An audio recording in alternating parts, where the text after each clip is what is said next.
Good morning students. बेटा हमने आपको पार्ट 1 जो आपका सूरदास का चैप्टर था उसका हमने 2 पद आपको पढ़ाया था। आज हम तीसरा पद पढ़ा रहे हैं, तो आप लोग इसको देख लीजिए। तो चलिए स्टार्ट करते हैं। तीसरा पद है हमारा, हमारे हरि हारिल की लकड़ी, मन क्रम बचन नंद नंदन उर, यह दृढ़ करी पकड़ी, जागत सोवत स्वप्न दिवस निशि कान कान्ह जकरी, सुनत जोग लागत है ऐसो ज्यों करोई ककरी, सुतौ व्याधि हमको ले आए देखी सुनी न करी, यह तो सूर तिनहि लै सौंपो जिनके मन चकरी। तो बेटा ये हमने बताया था आपको कि यहाँ पे उद्धव जो कृष्ण के पास से, कृष्ण जब मथुरा चले जाते हैं तो उनके पास से उद्धव जो हैं वो योग और ज्ञान का संदेश लेकर के गोपियों के पास आते हैं वृंदावन। तो वहाँ पे जो है गोपियाँ उनको फिर उलाहना देती हैं, उनके ऊपर व्यंग करते हुए कहती हैं कि हमारे हरि हारिल की लकड़ी, पहली लाइन है ये, हमारे हरि हारिल की लकड़ी, कि हे उद्धव जो हमारे हरि हैं, हमारे कृष्ण हैं, वो हमारे लिए हारिल पक्षी की लकड़ी के समान है। लकड़ी यानी लकड़ी, हारिल एक पक्षी होता है। तो हारिल की लकड़ी का मतलब ये होता है कि हारिल एक प्रकार का पक्षी है जो लकड़ी का एक तिनका अपने पंजे में दबा करके उसी के आधार पे आकाश में उड़ता है। उसको ये लगता है कि मानो उसे किसी का सहारा मिल चुका है। उसी लकड़ी के आधार पे यानी कि उसी लकड़ी के तिनके के एक सहारे पे वो आकाश में उड़ता है। तो उसी का उदाहरण दे रही गोपियाँ कि हम भी, हमारे लिए जो हमारे हरि हैं वो हारिल पक्षी के लकड़ी के समान हैं। यानी कि हमने भी उनको, मतलब कृष्ण को, अपने हरि को हमने अपने जीवन का आधार मान लिया है और उन्हीं के आधार पे हम अपना जीवन जी रहे हैं। तो हमारे हरि हारिल की लकड़ी, हे उद्धव हरि हमारे लिए हारिल पक्षी की लकड़ी के समान है।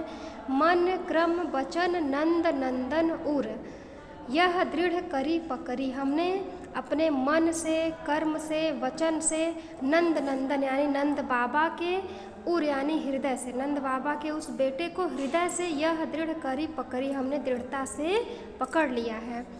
मतलब ये है कि जिस प्रकार हारिल पक्षी जो है वो लकड़ी के तिनके को जकड़ लेती है अपने पंजे में, तो उसी प्रकार हमने कृष्ण बाबा के उस बेटे को मन से, कर्मों से, वचन से अपने हृदय में जकड़ करके रख लिया है। जागत सोवत स्वप्न दिवस निशि कान्ह कान्ह चकरी, हम जागते सोते स्वप्न में दिन और रात कान्हा कान्हा की ही रट लगाए रहते हैं।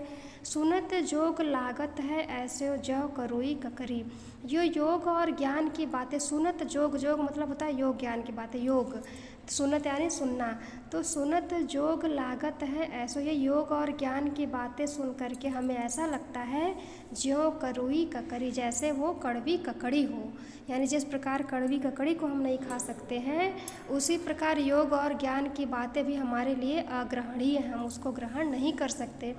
सुतौ व्याधि हमको लय आए देखी सुनी न करी, सुतौ यानी कि हे उद्धव सुनिए, आप हमारे लिए ऐसी व्याध यानी बाधा, आप हमारे लिए ऐसी बाधा लेके आए हैं, देखी सुनी न करी, जिसको हमने न कभी देखा है, ना कभी सुना है, ना उन कर्मों को किया है।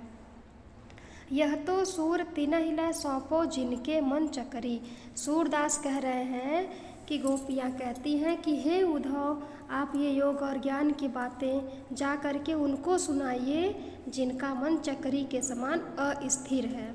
चक्री का मतलब, जिनके मन चक्री का मतलब जैसे चक्री होता है ना, वो चलता रहता है, रुकता नहीं है। उसी प्रकार जिसका मन स्थिर ना हो, जिसका मन भटक रहा हो इधर उधर, आप उसको जा कर के योग और ज्ञान की बातें सुनाइए। हमारा मन तो स्थिर है, एक जगह है, वो हरि के प्रेम में, कृष्ण के प्रेम में, भक्ति में पूरी तरीके से डूब चुका है और वहाँ से हमारा मन भटकने वाला नहीं है। अब चलिए आगे देखते हैं।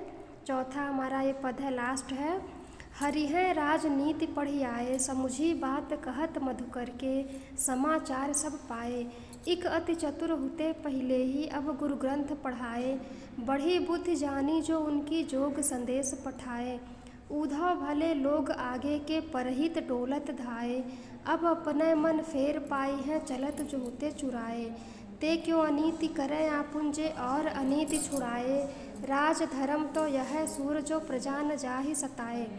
अब देखिए यहाँ पे गोपियाँ जो हैं आपस में बात कर रही हैं कि हरि है राजनीति पढ़ियाए। हे सखी, जो हमारे हरि हैं अब वो पूरी तरीके से राजनीतिज्ञ हो चुके, उन्होंने राजनीति को पढ़ लिया है। क्यों? क्योंकि अब वो गोकुल में चले गए हैं, मथुरा चले गए हैं। मथुरा जा कर के वो पूरी तरह से राजनेताओं के बीच में पढ़ करके राजनीतिज्ञ हो गए हैं। तो यही मतलब है यहाँ कि हरि हैं राजनीति पढ़ियाए। हे सखी, जो हमारे हरि हैं अब वो राजनीति को पढ़ चुके हैं। समुझी बात कहत मधुकर के समाचार सब पाए। हे सखी, क्या तुमको मधुकर, यानी कि मधुकर कहा गया है यहाँ पे उद्धव को, ठीक, उद्धव को यहाँ पे मधुकर कहा गया है। तो समुझी बात कहत मधुकर के समाचार सब पाए। हे सखी, क्या मधुकर के द्वारा कही गई कोई बात, यानी उद्धव के द्वारा कही गई कोई बात तुम्हें समझ में आई है? क्या उससे हमें अपने हरि का कोई समाचार मिल पाया है? हमें हमारे कृष्ण का कोई समाचार उद्धव के द्वारा कहे गए बातों से मिल पाया है? इकाति चतुर होते पहले ही अब गुरु ग्रंथ पढ़ाए। एक तो हमारे कृष्ण, हमारे जो हरि हैं वो तो पहले ही बहुत चतुर थे, बहुत चालाक थे, और अब तो उनके गुरुओं ने उन्हें बड़े बड़े ग्रंथ पढ़ा करके और ज्ञानी बना दिया है। बढ़ी बुद्धि जानी जो उनकी जोग संदेश पठाए। हमें तो उनकी बढ़ी हुई बुद्धि का इसी से पता चल जाता है कि वो हमारे पास योग और ज्ञान की बात को लेकर के उद्धव को भेज दिए हैं। उद्धव भले लोग आगे के परहित डोलत धाए। हे उद्धव, अब वो उद्धव से कह रही हैं कि हे उद्धव, पहले के लोग, पुराने ज़माने के लोग बड़े ही भले होते थे।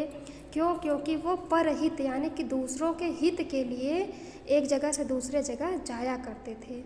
यानी कि अब देखिए यहाँ पे गोपियाँ ये कह रही हैं कि पहले के लोग बहुत भले थे, जो केवल दूसरों की भलाई के लिए, पर के उपकार के लिए एक जगह से दूसरे जगह जाते थे। लेकिन उनका एक तरह से ये व्यंग है कि लेकिन आप आए हैं तो आप हमारी भलाई के लिए नहीं आए हैं, बल्कि हमें कष्ट देने के लिए, हमें पीड़ा देने के लिए आए हैं। अब अपने मन फेर पाई है चलत जो होते चुराए। अब वो उद्धव से कह रही हैं कि क्या अब हमारा जो कृष्ण हमारा मन ले चुरा करके लेके चले गए हैं, तो क्या अब वो हमारा मन वापस कर पाएंगे? ते क्यों अनीति करें आपुन जे और अनीति छुड़ाए। हैं उद्धव, जा करके आप अपने हरि से कहिए कि क्या वो खुद वो अनीति का कार्य क्यों कर रहे हैं, जो दूसरों को अनीति का कार्य करने से रोकते हैं। यानी कि दूसरों के, अगर दूसरा कोई अनीतिपूर्वक कार्य करता है तो वो उसको करने से मना करते हैं, उनके कार्यों को छुड़ाते हैं। आज वो खुद क्यों अनीतिपूर्वक कार्य कर रहे हैं। यहाँ पे अनीति का कार्य मतलब ये हो गया कि वो जिनके, जब वो गोपियों के मन को चुरा ले गए हैं, उनका मन पूरी तरीके से उनमें बस गया है, तो आज वो खुद ना आ करके उनके पास उद्धव के द्वारा योग और ज्ञान का संदेश लेकर के भेज दिए हैं। तो ये गोपियों के लिए एक अनीतिपूर्वक कार्य है।